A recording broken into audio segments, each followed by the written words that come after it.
Today, we are going to deal with a silent epidemic that's happening right here in our own backyard. Now, some people refer to what we're talking about today as cults or zealous groups that prey upon the weak and vulnerable, oftentimes in the name of God. Now, in America alone, some experts estimate that there are between 3,000 and 5,000 cults and 5 to 7 million victims. We're talking about 180,000 new recruits every single year.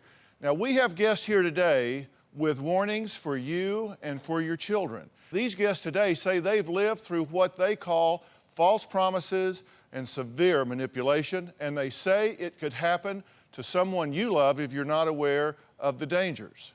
Now, the latest front page story about an alleged religious cult comes from Baltimore, Maryland. Imagine your 18-year-old daughter joining a group of new friends you know nothing about, and then one day, bang, she just disappears with your grandchild.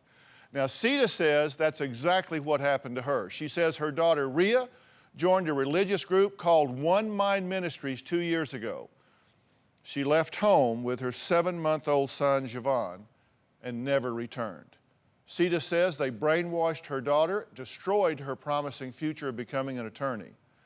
This August, Sita got even more horrifying news when authorities called and said her grandson was dead and her daughter was being charged with first-degree murder. Bizarre ritual. Beat and starved the toddler. Murdered and stuffed into a suitcase. Unbearable pain for the Baltimore family. I begged and pleaded and cried with her to let me see the baby. For 2 years, Sita Newton begged members of a religious cult to let her see her daughter and 6-month-old grandson, Javon.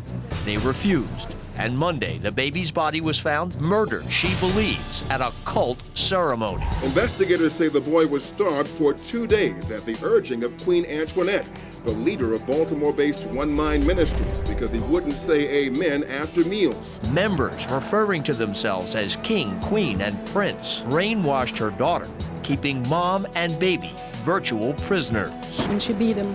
And she ordered nobody feed him because he had a demon in him. The child was deprived of food and water until he passed away. Cult members wrapped the body in a blanket. Records say Javon was placed on a mattress, upon which cult members say God would resurrect him from the dead. The body was stuffed inside a suitcase with fabric softener and it's used to cover the odor. A cult leader would frequently open the suitcase with Javon's remains and spray it with Lysol to cover the smell.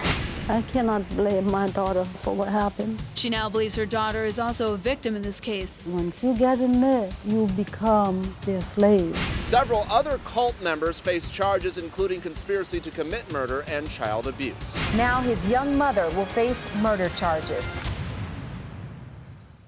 Well, Sita says she left no stone unturned in trying to let the authorities know that her daughter and grandson were in danger. 2 years ago, I had my daughter and my grandson in the house. Rhea was going to school. She was doing fine. Next thing, she was gone.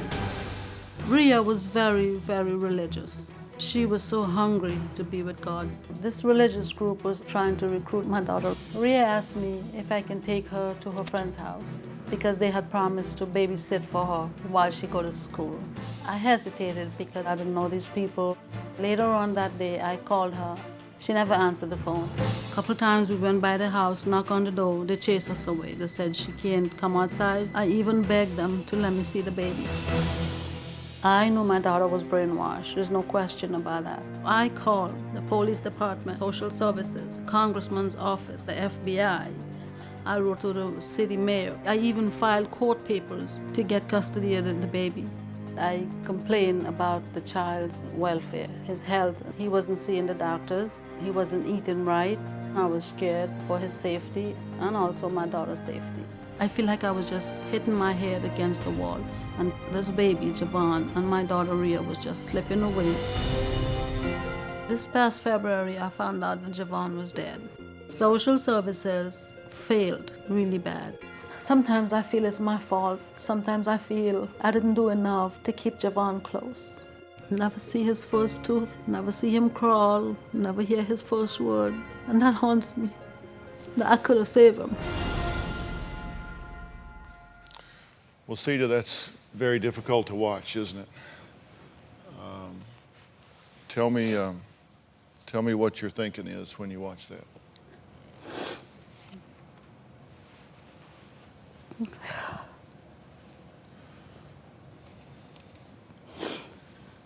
It makes me very angry. You tried to alert the authorities. You talked to all kinds of people, right? I did. What did they say when you talked to them? Social services said it wasn't their job. I need to bring the evidence to them.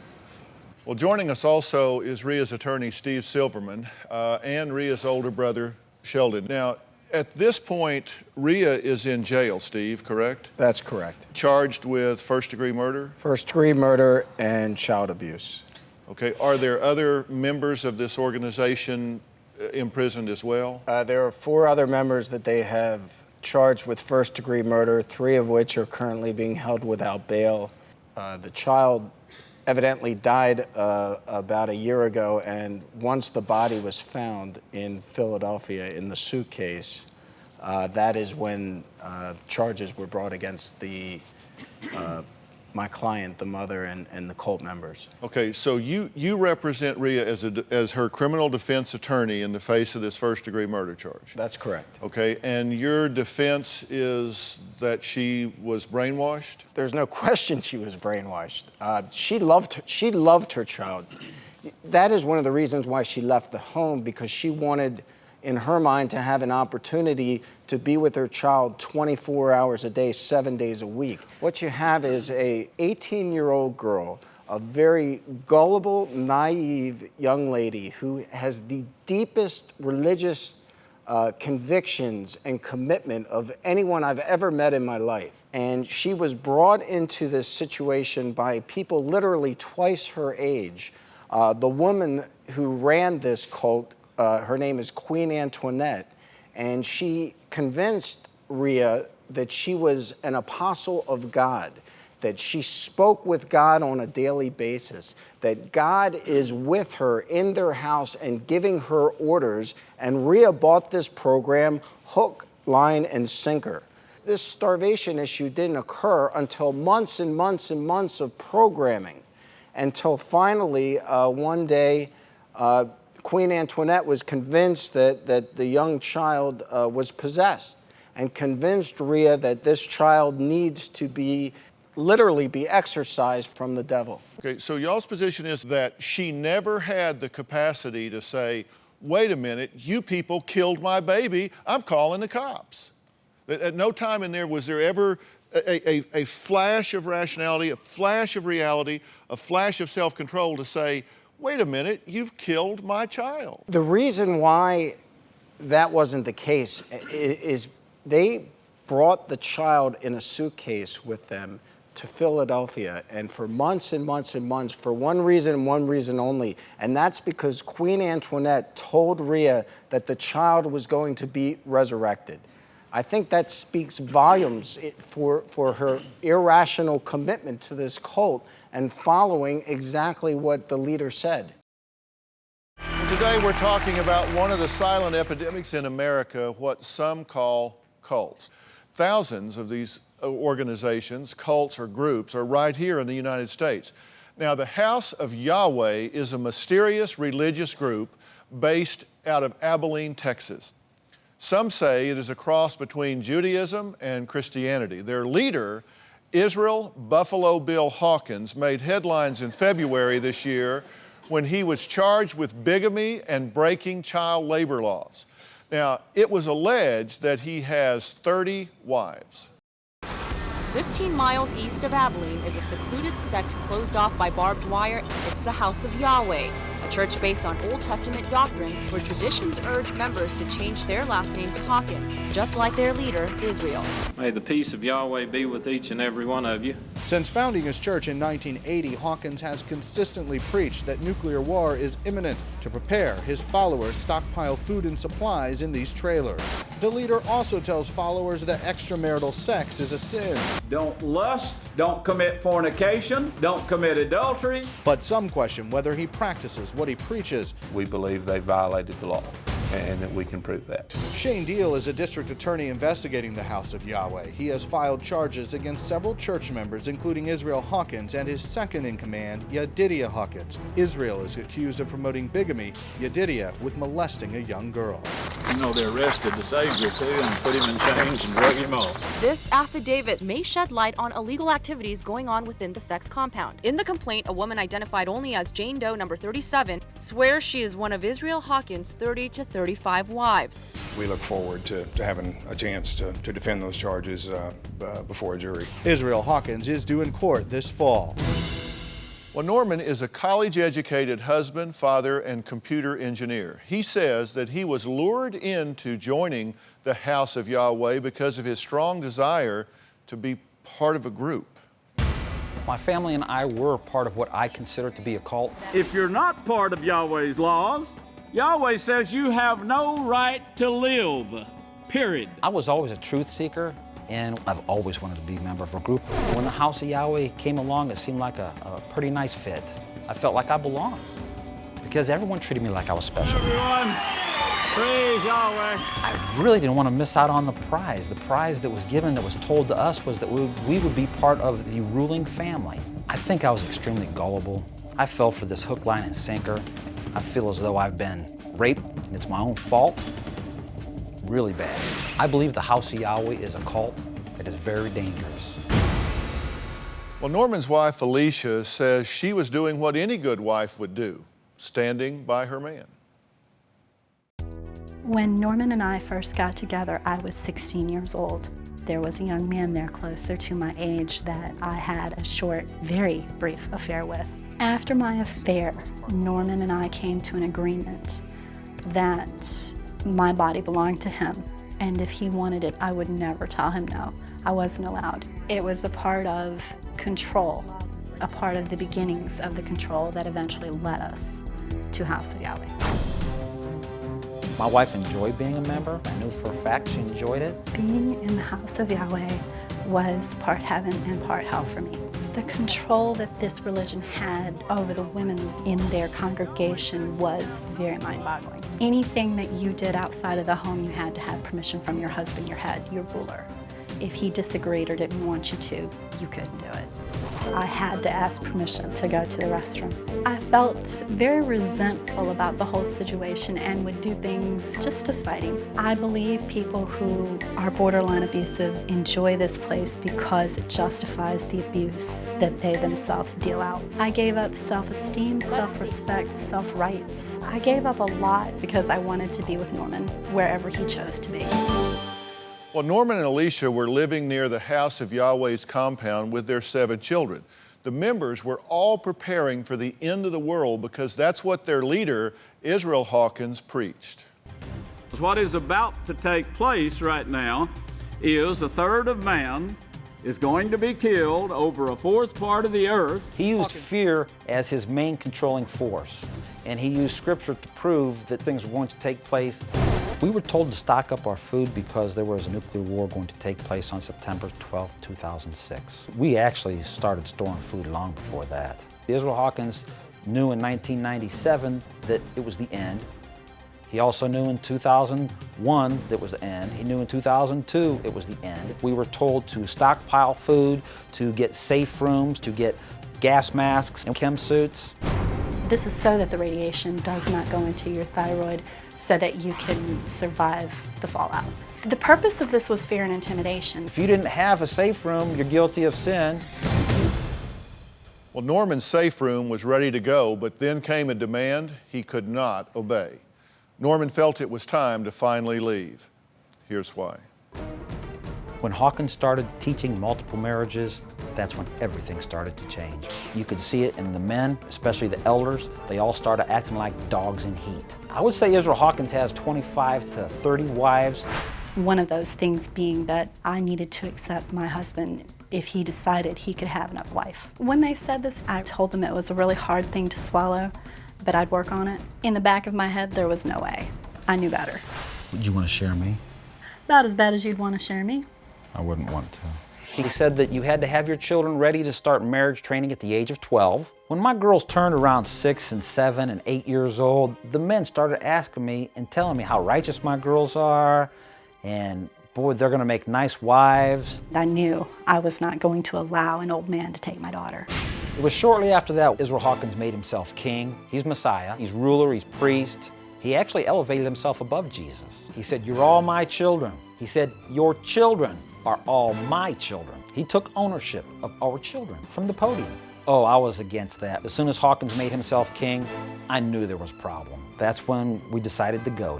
I was deathly afraid to get out of there. I was afraid for my children, I was afraid for myself. I'm still to this day fearful of what he can and would do. Members of the House of Yahweh are still contacting my wife, asking her to return because my daughters are holy vessels, vestal virgins, waiting for the holy seed. Well, today we're talking about allegations that some religious groups use mind control to brainwash their followers. Now, Norman and his wife Alicia say they were brainwashed into believing the word of Israel Hawkins, leader of the Texas religious group House of Yahweh. Norman says he is here today to warn everyone that no matter how educated you are, it could happen to you or somebody that you know. How did this happen? How did you go from living your life with a wife and children and going on about your life to picking up and moving and turning yourself over to these people? Oh, it's pretty simple. It's an opportunity to do something good, something righteous. You have an opportunity to get out there and you're promised that you can do something good for folks, something good for all of mankind. But growing up in mainstream church, then I know that you were taught about the role of the man in the family. And the role of the man in the family is to be a provider and a protector and a teacher and a leader, and that's your job, not Israel Hawkins' job, that's your job. Didn't that click in your mind at the time that this is not what I've been taught? That all of a sudden he's telling you different things? You resented it. I resented it, but then I accepted it because it was part of learning to submit or learning to continue a relationship with the father of my children. You said you were kind of seduced into this with being put in a position of prominence and given great respect, and did it feed your ego? Oh my word, yes. My name was the priest of Yahweh who rules as Yahweh rules. That's the name that Hawkins gave to me to massage my ego. These men treated me like I was golden, Dr. Phil. They were just phenomenal to me. When someone came to me and complained about an elder, I'm like, what's wrong with you? This guy is fantastic to me. Little did I know that they had already planned in advance. They were looking at your daughters way in advance. We're talking 5 and 10 years in advance. These men are checking out my daughters, knowing that as soon as they turn a certain age, vestal virgins, they're available to these men that come in as grievous wolves and they want your daughters. But none of them, y'all didn't like get back behind the barn or the house and say among yourselves, this guy's a little crazy. Oh, not yet. Towards the end, we sure did. Because, I mean, the guy says he's above Christ and he wears glasses. Right. I mean, because you'd think at some point you'd say, you know, well, then heal your eyes. I mean. It's a wonderful thing, Dr. Phil. It's what we're all looking for. We're all looking for a witness. We're all looking for redemption, Sure. for a savior, for something positive and good to come that's going to help everybody. We did a lot of research and a lot of study. My children are extremely healthy for the research and study that we've done, the foods that we eat. Oh, you've got the most beautiful family. I mean, that's the blessing, and that's what got you out of this. And I'm so proud that you did. I mean, seriously, look at this. Unbelievable. My family and I are trying to get our lives back together after getting out of the House of Yahweh. Survival has been rather tough, rather slim. The children have what they have, and they're thankful because they don't really know what they're missing. They don't understand that their bed is supposed to be a bed, not a mattress on top of buckets. And they're still full of food. They have lentils in them, they have beans in them, they have rice, hard red wheat in them. At the present time, we feel very blessed with what we do receive. I work, I bring in enough money to pay the bills. It breaks down to $3 a day per person is what we're living on now. Well, that was Norman and his wife Alicia, who say that they were brainwashed followers of Israel Hawkins and his Texas religious group, the House of Yahweh. Now, some call it a cult. For 10 years, they were members of this group. Now, Norman and Alicia have 8 children. Take a look at how 3 of their oldest children remember life in the house of Yahweh. What I disliked the most about Hoy were the people. The people were very self-centered, very mean. They'd spank me or wash my mouth out with soap. They made me sit in this chair the whole day, and they didn't let me move. They didn't let me go up to use the bathroom or anything. I was treated rather cruelly by the men. I remember them dragging me around and telling me I was bad. At Hoy, the kids were kind, but the women didn't like us. The old guys always liked us, which was very annoying. There was a few guys that wanted to marry me, a few guys that wanted to marry Sarah, and they were all really old and ugly. I enjoyed it a lot. I felt welcome. I had a large family of girls, and the men there looked up to me because they wanted my sisters, and they treated me with kindness and a respect for what I had to say. Well, Kay Hawkins was married to Israel Hawkins for over 20 years. Now, she says what started out as a beautiful place of worship turned into what she calls a sex cult, and she had to get out. What was it that pushed you over the line that you got out? His secretary called me and told me that she was his wife. And you had no idea about that? In 1989, this secretary was baptized during one of the feasts. During another feast, she was ordained a deaconess. In December of 1990, she moved to the house of Yahweh. And from that moment on, there was vile gossip everywhere about him and her. I would confront him about the gossip, and he, quote, said, "I will never sin." So I was at home working on all of the writings at the beginning, and he had too much work on his hands to be at home. So he would stay up at the sanctuary, and I would get calls in the middle of the night, "Kay, Israel is at her trailer." I would confront him about it. And he would say, "Don't listen to gossip. I will never sin." How do you feel about that now? Betrayed. As you look back on it, it's not credible? It wasn't credible the moment the gossip was going on. Because in the beginning, the preaching was going on that women were worthy, women could become priests and elders, because in the book of Romans, there is a woman apostle. So the message from 87 to 89 about women was entirely foreign to what eventually became a woman was chattel, she was property, she was a possession of the man, she had no mind of her own, she was a body without a brain. DrPhil, this is Israel Hawkins of the House of Yahweh in Abilene, Texas. First off, let me apologize for not being able to attend the interview that you have booked. I'm really not interested in bashing the people that's going to be on your show. I know each and every one of them, and I do love each and every one of those people, and I do hope to see them in Yahweh's kingdom. However, they did leave the house of Yahweh and for their own reasons, and I'm sure some of those reasons will come out on your show. Very soon, a nuclear baby, as we call it in the book, The Nuclear Baby, will be turned loose in a fourth part of the earth in and around the great river Euphrates. It will kill. Nuclear war and famine will kill a third part of man over that fourth part of the earth. This is brought on, Yahweh says, in Isaiah 24, 1 through 6, it's caused because the laws of Yahweh have been ignored and rebelled against by the religions of the world.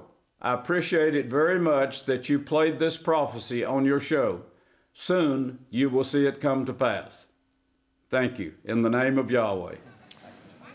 Now, let me say that that is a part of the statement, but I think it's very representative of the statement. I'm going to put the entire statement on DrPhil.com if you want to hear it, because I'm not trying to edit any of the content out, but just based for time, it just shared some more thoughts about the prophecy of the nuclear baby.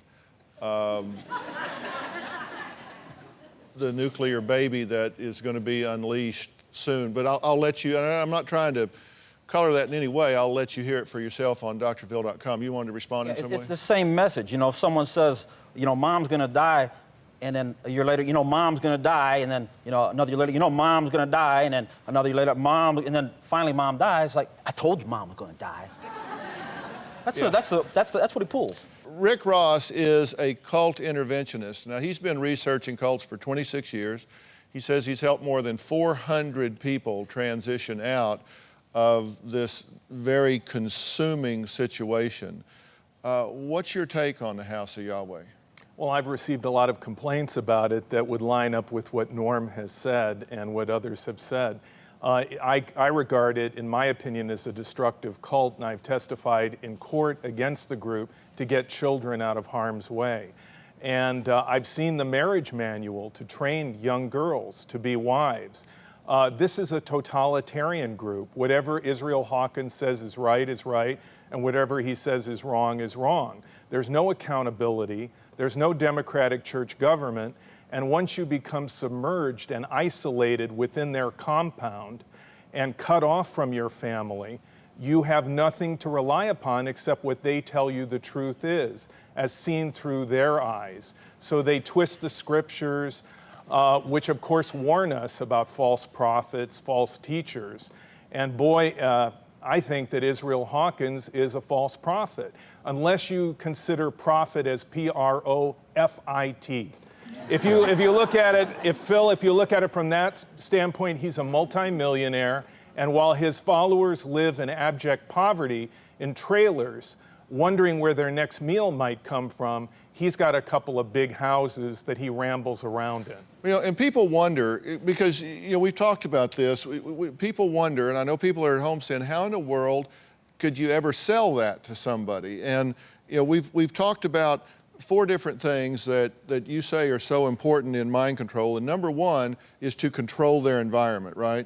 Yes. To get them under control. Yeah, the family that first appeared talked about how their daughter was and sister was cut off from them. Right. So what I get complaints from families is they can't communicate with their loved ones that are in a group like this. And second is to break down the sense of self, right? Yes, to break down their sense of self-esteem, to literally attack them as individuals on the basis that they are wrong and that the group is right. And then they instill, third, a new sense of identity that comports with what they want that person's definition and role to be. Yes, and it's reinforced by the group environment where you get no feedback except from other members who tell you that they understand the right behavior and the right way of being. And the fourth, and maybe it's the most powerful tool of all, is to isolate the individual so they can't get input from somebody else to say, hey, wait a minute, come on. Yes, and in the Hawkins group, you can see the unreasonable fears that members are indoctrinated to believe, that there's a wall of fear that keeps them trapped inside the environment of the group. Okay, joining us on the phone today from Texas is John Young. He is the attorney of Pastor Israel Hawkins. Now, Pastor Hawkins has given John Young permission to speak on behalf of himself and the House of Yahweh. Because we kind of only have one side of the story, I've been very careful to say it's what some people call this or that. This is what is alleged to have happened. I assume that Israel Hawkins would disagree with these characterizations. Well, absolutely, Dr. Phil. The characterizations that I'm hearing seem to be focused a lot on individual responses to a religious message. The tenets and the message of the House of Yahweh, you accurately state, Dr. Phil, that it's a sort of a mix between Christianity and Judaism, and they recognize the Savior in Jesus Christ, but still continue to follow the Levitical and Old Testament laws. Is this a polygamist organization? I have seen absolutely no evidence whatsoever of that. Do you feel that Norman and Alicia have anything to fear in terms of retribution or retaliation from Israel Hawkins or the House of Yahweh? Absolutely not. Excuse me for cutting you off, but absolutely not. Norman says that, that Israel Hawkins preached multiple wives and that girls were trained for marriage at 12 years of age. Is that true or false? That the church must follow the laws of the government that God puts in place over man.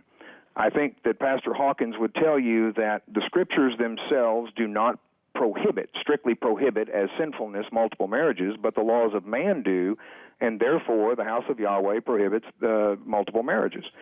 As to the grooming of children, you know, I've been out to the church grounds. I've worked with these folks for many months now. I've simply seen no evidence of it, and I've interviewed dozens of young people that are members of the church. They live on the church grounds and that live off the church grounds. And you know, Dr. McGraw, or Dr. Phil, I've just not seen any evidence of that. Alicia, you're shaking your head. Did you want to say something? I don't believe that. I personally do not believe that because I know of a girl who was 15 when I left that married him. She was one of his concubines. All right, well, we're out of time and have to move on. John Young, thank you so much for giving us your perspective on this and what Israel Hawkins wanted us to know. Well, thank you, sir, for having us. We appreciate it. Yeah, Maria, you were actually inside. Is John Young, Israel Hawkins' attorney, giving a fair representation of what you saw and what you've learned about the House of Yahweh? You know, I think regardless of all the allegations that have been, you know, spoken about today, it is just not a very healthy place for anybody to be. You know, I drove in, I went to the sanctuary that they're talking about and attended one of the services. And the whole topic is about, you know, doom and gloom, and it's all fear-based and very, you know, contamination of food. He talks about sexual disease a lot. He seems to be fixated on that for some reason. I think he's even said that global warming is, you know, attributed to sexual diseases of some kind. So, I mean, it's really bizarre. Global warming is an STD? Yeah, you know. Yeah, that's what I want to know.